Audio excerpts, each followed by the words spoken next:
What's going on, guys? Today we are taking a look at the Power Rangers Super Megaforce Legendary Megazord, otherwise known as Not Go-Kaio. This is the actual figure of Go-Kaio that is going to be released here in the US, and as you can already tell, he is part of the Zord Builder series.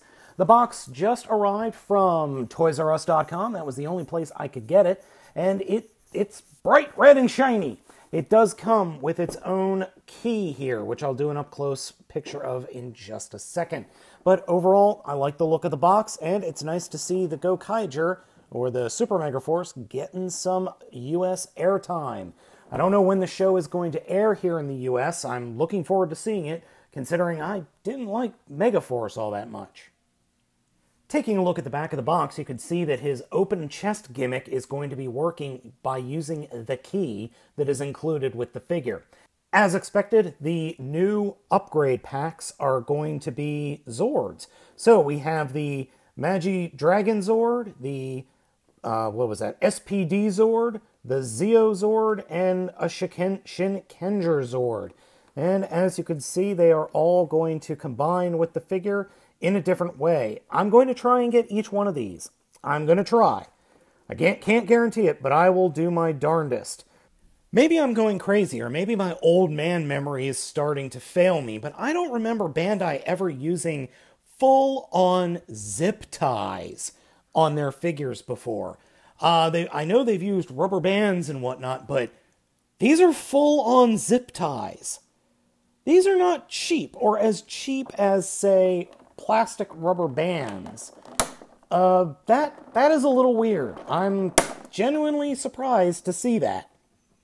I actually really dig the Ranger key that comes with this set.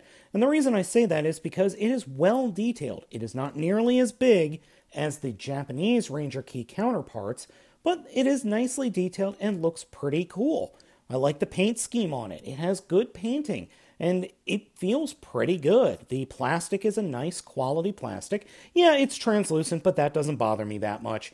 The other nice thing is if you flip up the arms, when you go to actually flip it up, there is a little spring built in, so the legs flip straight up, and you end up with the key. I like the fact that there is a spring. The one key that I got from Go-Kaiger did not have that spring, which it's sorely needed. Unfortunately, I can't find that key, because if I could, I would show you the difference in sizes between the two, or the Japanese and the US version. Instead, I'll have to show you a picture.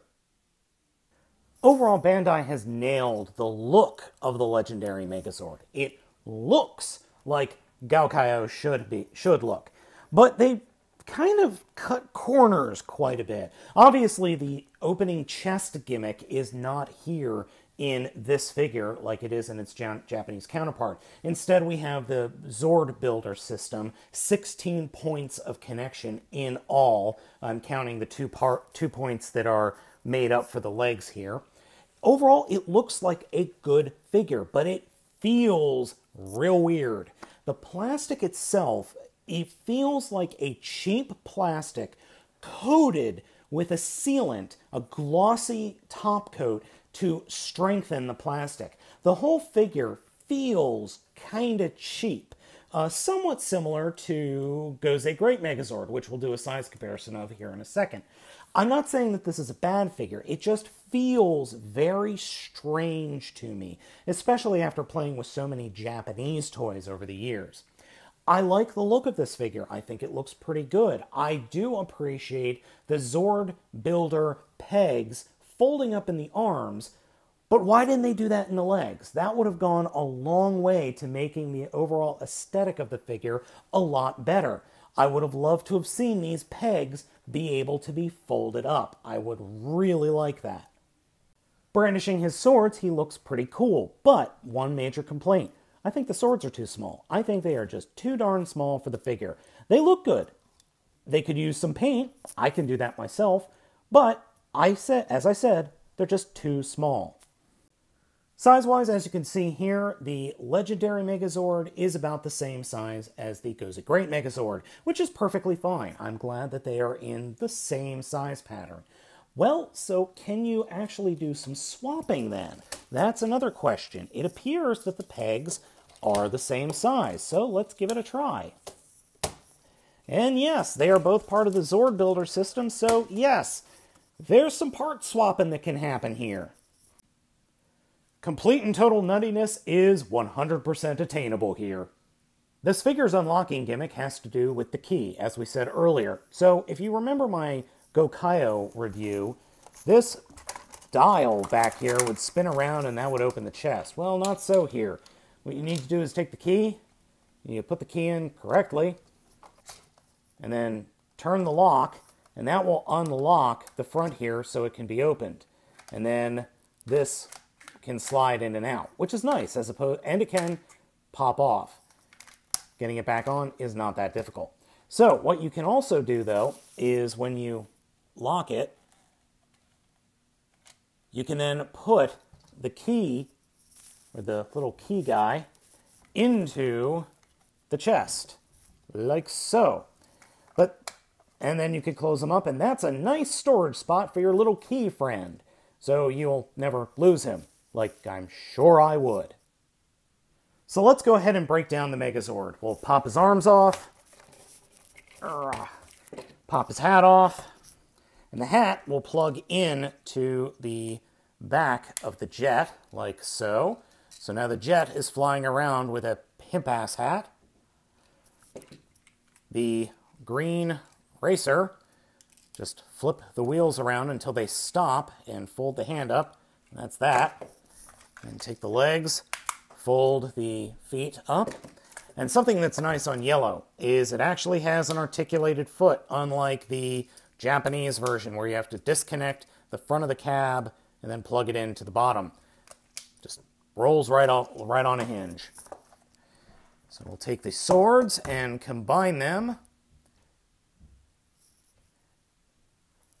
Then take the galleon, close that up, and whoops, you want to close it up with the swords pegged in up front,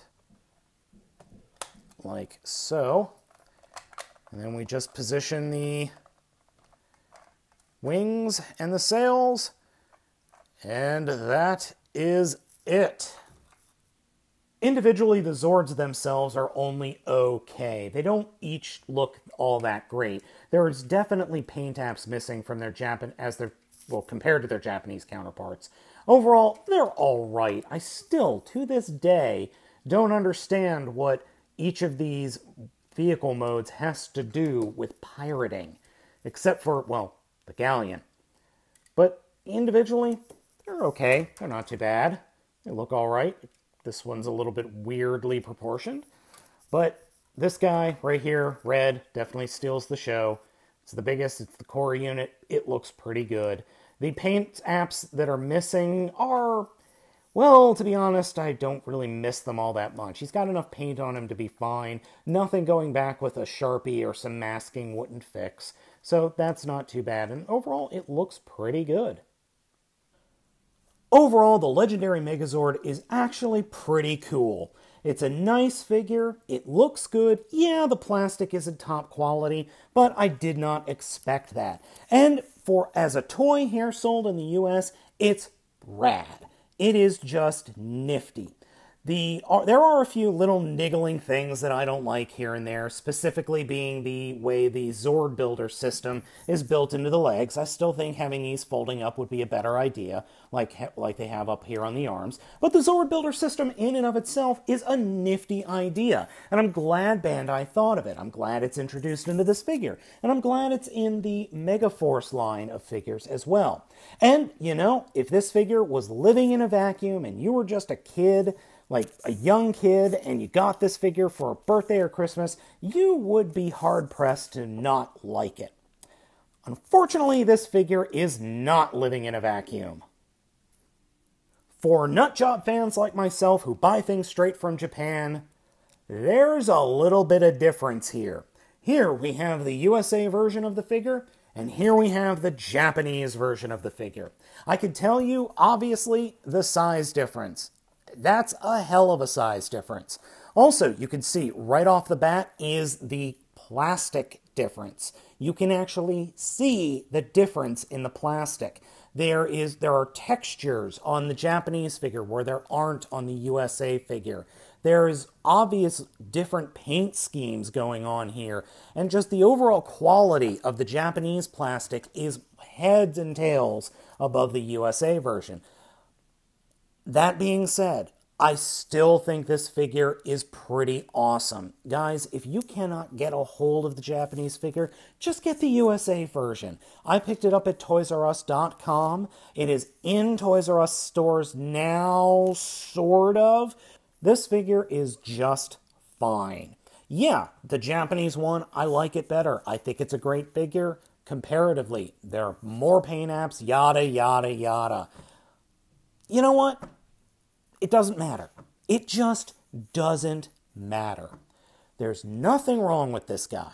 There is nothing wrong with him other than my own nitpicks. He's a fine figure. Get him. If you're a fan of Power Rangers, pick him up. He's not that expensive. While this guy's going for like $200 to $300 on the aftermarket. This is a great figure.